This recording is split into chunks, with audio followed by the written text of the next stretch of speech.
नमस्कार, आप देख रहे हैं डीए न्यूज प्लस का खास कार्यक्रम चर्चा है। और चर्चा है लेकर बहुत सारी घटनाओं, विधाओं, बिंदुओं के साथ मैं हाजिर हूं शकील साजिद। बात निकलेगी तो दूर तलक जाएगी। जी हां, रायपुर में ट्रैफिक नियमों का पालन न करने वालों के लिए मुश्किलें बढ़ रही हैं। शहर की ट्रैफिक पुलिस ने एक बड़ा अभियान शुरू किया है, जिसके तहत उन गाड़ियों को जब्त किया जा रहा है जिन पर पुराने ई चालान बकाया हैं। पिछले सिर्फ 2 दिनों के भीतर पुलिस ने ऐसे 135 गाड़ियों को पकड़ लिया है जिन पर 1.5 लाख रुपए से ज़्यादा का जुर्माना पेंडिंग था। पुलिस अफसरों का साफ कहना है कि अगर आपने वक्त रहते चालान नहीं भरा तो आपकी गाड़ी सीज हो जाएगी। रायपुर को स्मार्ट सिटी बनाने के लिए चौक चौराहों पर सीसीटीवी कैमरे लगाए गए हैं, जो नियम तोड़ते ही तुरंत ई चालान काट देते हैं। अब ट्रैफिक पुलिस इन कैमरों के डेटा का इस्तेमाल उन लोगों को पकड़ने के लिए कर रही है जिन्होंने लंबे वक्त से जुर्माना नहीं चुकाया है। पुलिस की टीमें अब सीधे वाहन मालिकों के घर पहुंच रही है और उन्हें नोटिस थमा रही है। अधिकारियों ने चेतावनी दी है कि नोटिस मिलने के बाद भी अगर लापरवाही बरती गई तो गाड़ी जब्त कराने के अलावा कोई रास्ता नहीं। ट्रैफिक विभाग के सहायक पुलिस आयुक्त गुरजीत सिंह ने लोगों से अपील की है कि वे खुद ऑनलाइन जाकर अपनी गाड़ी का चालान स्टेटस चेक करें और बकाया पैसा जमा करें। पुलिस का कहना है कि अभियान आने वाले दिनों में और तेज होगा, इसलिए कार्रवाई और परेशानी से बचने का एक ही तरीका कि आप अपने पेंडिंग चालानों का भुगतान करें। एक प्रासंगिक सवाल जो लोगों से पूछ रहे हैं, क्या आप जानना चाहेंगे कि आप घर बैठे अपने वाहन का ई चालान ऑनलाइन कैसे चेक और जमा कर सकते हैं? तो इसके लिए भी आप दिए गए नंबरों पर बात करके आप ट्रैफिक जो हमारा डिपार्टमेंट है उससे बात कर सकते हैं और ख़ुद भी ये कार्य कर सकते हैं।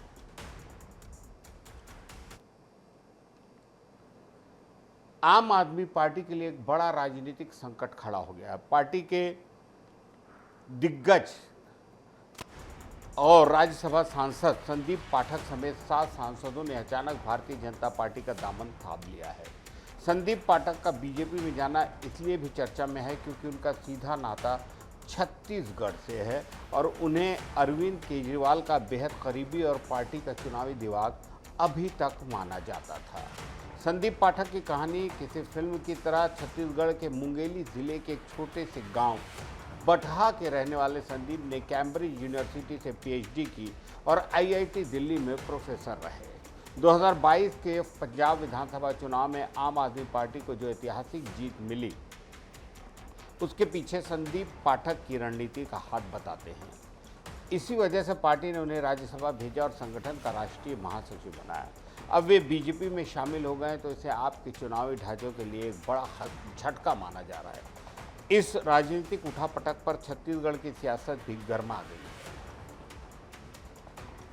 मुख्यमंत्री विष्णुदेव साय ने कहा कि प्रधानमंत्री मोदी की नीतियों के कारण अब हर किसी का भरोसा बीजेपी पर बढ़ रहा है और वे इन नेताओं का स्वागत करते हैं। दूसरी ओर पूर्व मुख्यमंत्री भूपेश बघेल ने तंज कसते हुए कहा कि आम आदमी पार्टी भी दरअसल बीजेपी की बी टीम ही थी और अब ये लोग अपनी असली पहचान वाली जगह यानी मुख्य धारा बीजेपी में वापस लौट गए हैं। बघेल के मुताबिक इन दोनों पार्टियों में कभी कोई खास अंतर नहीं था। छत्तीसगढ़ में आम आदमी पार्टी के भीतर इस पर मिली जुली प्रतिक्रिया है। पार्टी के कार्यकारी अध्यक्ष उत्तम जायसवाल का कहना है कि संदीप पाठक पिछले 2 सालों से राज्य में सक्रिय नहीं थे, इसलिए उनके आने जाने से संगठन को कोई नुकसान नहीं होगा। जानकारों का मानना है कि पाठक ने ही छत्तीसगढ़ में पार्टी का आधार तैयार करने की कोशिश की थी, हालांकि आधार तैयार हुआ दिखता नहीं है। उनके जाने से कार्यकर्ताओं का मनोबल गिरेगा ऐसा भी लगता नहीं है। फिलहाल पार्टी राज्य में ब्लॉक और ग्राम स्तर पर नई समितियां बनाकर खुद को फिर से खड़ा करने की कोशिश में जुटी हैं, ये बताया कार्यकारी प्रदेश अध्यक्ष उत्तम जायसवाल ने।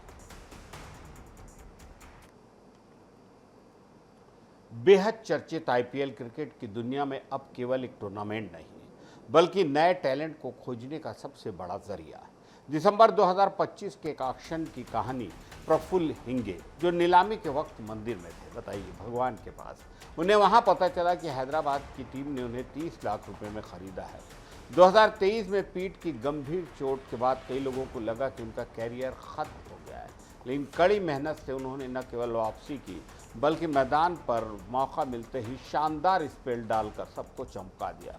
उन्होंने हॉट किक वैभव सूर्यवंशी जैसे बड़े खिलाड़ी के सामने भी हिम्मत नहीं आ रही और अपनी गेंदबाजी से मैच का रुख बदल दिया। इसी तरह मुकुल चौधरी ने ईडन गार्डन्स में अपनी चमक बिखेरी। अब उनकी टीम लखनऊ काफ़ी दबाव में थी, तब मुकुल ने बिना डरे बड़े शॉट्स खेले। घरेलू क्रिकेट में उनके चर्चे तो थे, लेकिन आईपीएल के बड़े मंच पर करोड़ों दर्शकों के सामने खेलना अलग चुनौती है। आईपीएल को इसलिए खेलों की दुनिया का सबसे बड़ा तमाशा कहा जाता है, जहां मुकुल जैसे युवा खिलाड़ी रातों रात हीरो बन जाते हैं। इस बार ये टूर्नामेंट समीर रिजवी, प्रियांश आर्य और साकिब हुसैन जैसे बहुत सारे अनगिनत चेहरों को अपनी पहचान बनाने का मौका दे रहा है। उन्हें इज्जत, दौलत, शोहरत भरपूर दे रहा है, जो छोटे शहरों और धूल से भरे मैदानों से निकल कर आए हैं। साकिब हुसैन की कहानी और दिलचस्प है। बिहार के गोपालगंज में टेनिस बॉल क्रिकेट खेलने वाले इस लंबे लड़के को लोग वहां रबाड़ा कहते थे। आज सोशल मीडिया पर ट्रेंड हो रहे हैं। वैभव सूर्यवंशी और प्रियांश आर्य जैसे खिलाड़ी भी दिखाते हैं कि आईपीएल ने युवाओं का डर खत्म कर दिया है। वे किसी गेंदबाज का नाम या उसकी साख देखकर डरते नहीं, वे सिर्फ गेंद को उसके मेरिट पर खेलते हैं। अगर वे बुमराह या हेजलवुड जैसे बड़े नामों के दबाव में आ जाते तो शायद कभी इतने शानदार लीडर शॉट्स सूर्यवंशी, मुकुल और प्रियांश नहीं खेल पाते। ये युवा खिलाड़ी अपनी किस्मत खुद लिख रहे हैं। हार हो या जीत, ये खिलाड़ी घबराते नहीं है, क्योंकि इन्हें पता है कि यहाँ अपनी प्रतिभा साबित करने के कई मौके मिलते हैं। यही निडर और सकारात्मक सोच आईपीएल को खास बनाती है। 10 टीमों के इस फॉर्मेट ने भारतीय टीम में पहुंचने का रास्ता आसान कर दिया है। अब देश के कोने कोने से टैलेंट सामने आ रहा है। प्रदर्शन अच्छा होते ही डिजिटल और टीवी की दुनिया में ये नाम छा जाता है और 20 ओवर किसी की भी जिंदगी बदल देते हैं। मुमकिन है कि वैभव सूर्यवंशी जैसे खिलाड़ी जल्द ही टीम इंडिया की नीली जर्सी में नजर आए। कुल मिलाकर आईपीएल अब सपनों को सच करने वाला एक ऐसा मंच बन गया है जो हर साल नए सितारे देता है और हर साल एक शानदार मजबूत बैकग्राउंड बना देता है किसी भी टैलेंटेड सितारे का।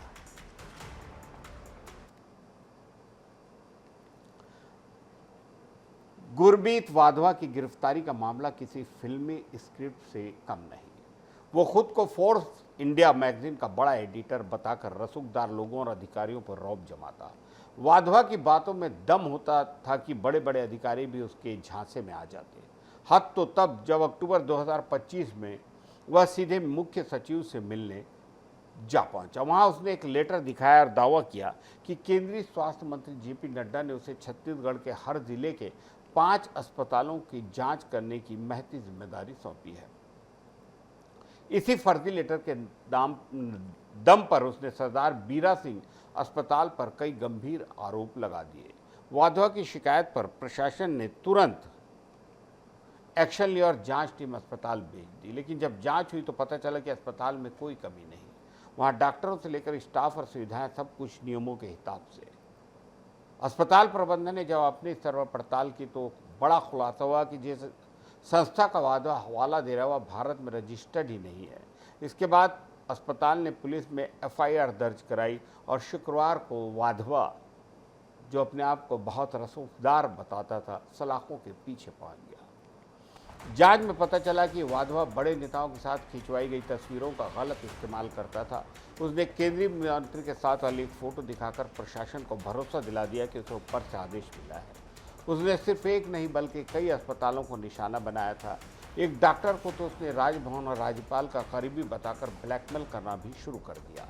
जब वह डॉक्टर उसके झांसे में नहीं आया तो वाधवा ने उसके खिलाफ शिकायतों की झड़ी लगा दी, जिससे परेशान होकर आए दिन जांच टीमें अस्पताल पहुंचने लगी। इस पूरे फर्जीवाड़े का पर्दाफाश एक डॉक्टर की सूझबूझ से ही हुआ। उसने हार मानने के बजाय आरटीआई लगाकर सीधे स्वास्थ्य मंत्रालय से पूछ लिया कि क्या वाधवा को ऐसी कोई जांच का हक है। जवाब में पता चला कि केंद्र की तरफ से ऐसा कोई आदेश जारी नहीं है। इसके बाद डॉक्टर ने फर्जी दस्तावेजों के साथ वाधवा की शिकायत की, जिससे उसकी पोल खुल गई। पुलिस ये पता लगाने में जुटी है कि इस फर्जी लेटर के जरिए उसने और कितने लोगों को वाधवा ने अपना शिकार बनाया है।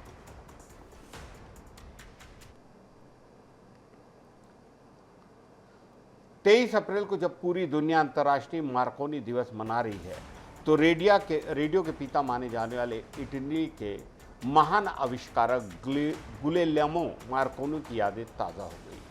मार्कोनी का आयरलैंड से गहरा रिश्ता था, क्योंकि उनकी मां एक आयरिश महिला थी। आयरलैंड के उत्तरी हिस्से में स्थित मालिनहेड वह ऐतिहासिक जगह है जिसने दुनिया में संचार के तरीके को हमेशा के लिए बदल दिया। 3 अप्रैल 1902 को मार्कोनी की कंपनी ने मालिनहेड से समुद्र में चल रहे एक जहाज SS लेक ओंटारियो को पहला कमर्शियल मैसेज भेजने में कामयाबी हासिल की। ये बहुत बड़ी बात थी। इससे पहले मार्कोनी ने ज़मीन से ज़मीन पर संपर्क करने का प्रयोग किया था, लेकिन वे जानते थे कि असली सफलता जब मिलेगी तब समीर से समुद्र में चलते जहाज़ों तक संदेश भेजा जा सके। मालिनहेड इसी वजह से रेडियो संचार का एक बड़ा केंद्र बन गया। मार्कोनी ने अपनी इस खोज के लिए दूसरों के काम जैसे सैमुअल मोर्स के मोर्स कोड का भी सहारा लिया। इन्होंने इसे बिना तार के वायरलेस इस्तेमाल करने का ढूंढ निकाला। जब वे मालिनहेड में थे, उसी दौरान उन्हें फिजिक्स के लिए नोबेल पुरस्कार से भी नवाजा गया। दिलचस्प बात कि दुनिया के सबसे बड़े और मशहूर जहाज टाइटैनिक में भी मार्कोनी के ही बनाए हुए वायरलेस उपकरण लगे थे। जब टाइटैनिक डूब रहा था, तब उस पर मौजूद मार्कोनी के उपकरणों के जरिए है इस संकट के संकेत SOS भेजे गए। इस हादसे के बाद ब्रिटिश सरकार ने भी माना कि जितने भी लोगों की जान बचाई जा सकती वह सिर्फ मार्कोनी और उनके अद्भुत आविष्कार की वजह से। आज हम जिस मोबाइल और इंटरनेट की दुनिया में जी रहे हैं, उसकी नींव कहीं ना कहीं मार्कोनी के इन्हीं प्रयोगों ने रखी हुई थी शायद। एक और बड़ी खबर IPL से, और क्योंकि इस खबर से रायपुर का अंतर्राष्ट्रीय स्टेडियम भी जुड़ा हुआ है। IPL के रोमांच के बीच देश के 6 बड़े क्रिकेट स्टेडियम की मुश्किलें बढ़ गई है। नेशनल ग्रीन ट्रिब्यूनल ने इन स्टेडियम को कड़ा नोटिस जारी कर पूछा है उनके यहाँ होने वाली गतिविधियों को क्यों न रोक दिया जाए। दरअसल ये पूरा मामला क्रिकेट के मैदान और पिच को तैयार करने के लिए इस्तेमाल होने वाले पानी से जुड़ा है। NGT में एक याचिका दायर की गई है जिसमें मांग की गई है कि मैदानों के रखरखाव के लिए पीने वाले साफ पानी या ज़मीन के नीचे वाले पानी ग्राउंड वाटर के बजाय सीवेज ट्रीटमेंट प्लांट से साफ किए गए पानी का इस्तेमाल होना चाहिए। NGT ने नाराज़गी जताई है कि इन स्टेडियो ने अब तक यह साफ नहीं किया है कि पानी कहां से आ रहा है। साथ ही यह भी आरोप कि इन परिसरों में बारिश के पानी को बचाने रेन वाटर हार्वेस्टिंग के लिए कोई पुख्ता इंतजाम नहीं। जिन स्टेडियमों को नोटिस मिला उनमें दिल्ली का अरुण जेटली स्टेडियम, रायपुर का शहीद वीर नारायण सिंह स्टेडियम, जयपुर का सवाई मानसिंह स्टेडियम, मुंबई का DY पाटिल स्टेडियम, लखनऊ का इकाना स्टेडियम और कटक का बाराबंकी स्टेडियम शामिल है। हैरानी की बात यह है कि इनमें से 4 स्टेडियमों दिल्ली, रायपुर, जयपुर और लखनऊ में अभी IPL के मैच चल रहे हैं। अगर इन पर कोई सख्त कार्रवाई होती तो मैचों के आयोजन पर असर पड़ सकता है। दिल्ली क्रिकेट एसोसिएशन का कहना है कि वे सभी ज़रूरी नियमों का पालन कर रहे हैं और कोर्ट के सामने अपना पक्ष मजबूती से रखेंगे।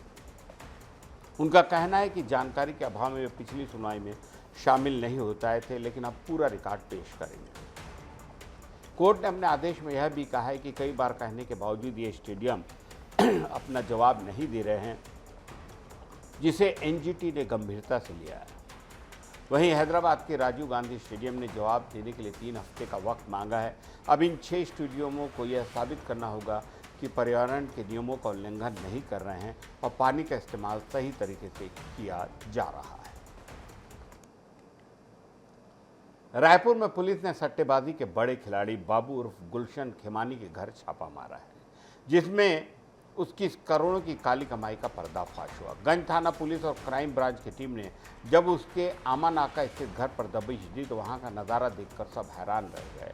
पुलिस को वहां से BMW और क्रेटा जैसी 5 महंगी लग्जरी कार मिले और साथ ही ढेर सारे ऐसे कागजात जिनसे पता चला कि उसने सट्टे के पैसे से शहर में कई जगह ज़मीनें और प्रॉपर्टी खरीदी है। बाबू खेमानी ने यह सारा पैसा 3 स्टम्प्स नाम के एक ऑनलाइन ऐप के जरिए सट्टा खिलवा कर कमाया था। पुलिस की जांच में सामने आया कि वो और उसका भाई करण करीब 50 से ज़्यादा फर्जी ID और कई बैंक खातों का इस्तेमाल करते थे ताकि पुलिस की नज़रों से बच सके। उसकी प्रॉपर्टी सिर्फ रायपुर तक ही सीमित नहीं है, बल्कि उसने VIP रोड, रवि भवन में दुकान और भागबहरा मेन रोड पर करीब 1 एकड़ जमीन में भी भारी निवेश कर रखा है। हैरानी की बात तो ये कि बाबू खेमानी खुद को सोशल मीडिया पर एक बड़े सेलिब्रिटी और इन्फ्लुएंसर की तरह पेश करता था।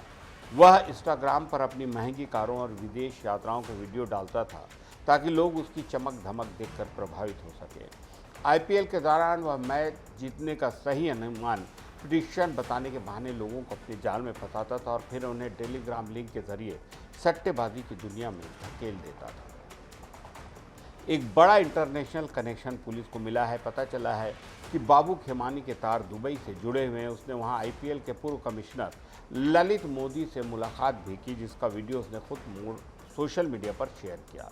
फिलहाल बाबू के पिता और भाई फरार हैं, जिनके पुलिस तलाश कर रही है। इस पूरे नेटवर्क में शहर के कुछ बड़े होटल और कारोबारियों के शामिल होने का भी शक है। जांच हो रही है पुलिस, लेकिन खामोश है। आज के लिए चर्चा में इतना ही। इजाजत दीजिए शकील साजिद को। नमस्कार।